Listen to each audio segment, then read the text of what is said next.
He'd capsized while sea kayaking and had become separated from his craft.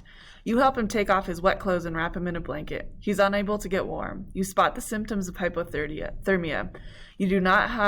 You have no hot drinks or source of heat. Suddenly, from your first aid class, you remember about heat donation. Without a thought, you do as you learned. You throw off your sundress and everything underneath and embrace him tightly under the blanket, passing the body's warmth to his. She halted, seeming to savor the story. The color begins to return to his cheeks. You notice the slightest of accents when he speaks. He reveals that he's Canadian, French-Canadian. He spots your copy of Crab and Clam and mentions that he has a subscription. For 5 years, he's been studying barnacle reproduction.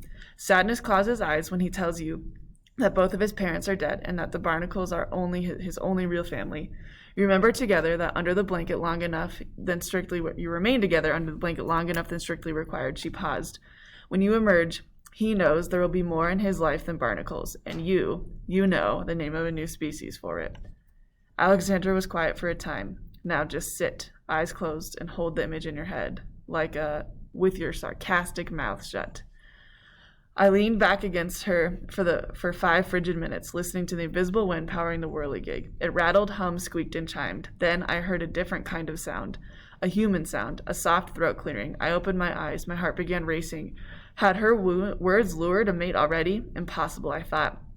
I was still 5'1", but what else would bring someone to the point of this in this weather? Disbelief, fearful, hopeful, I slowly turned my head and stared.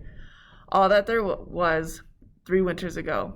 I'm only 5'4" and still a 28A. I do not own a sailboat. I still classify my manner of thinking as logical and scientific, which is why I have trouble explaining to the 9-year-old boy who watched us that day, turned out to be the little brother of Kyle, who lives 2 towns west and visiting relatives over Christmas, the McClellans, and who has been in my heart's joy since the day we met. He's neither French-Canadian, tall, a biologist, nor a sea kayaker. Jazz trumpet is his life. He plays his compositions to me over the phone.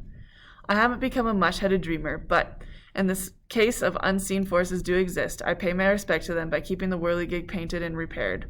I check it after every winter. Sometimes Alexandra helps. We're careful about what we say while we're there. Despite which, I had no hesitation announcing that when I discover a new species out of gratitude, I'll give it her name.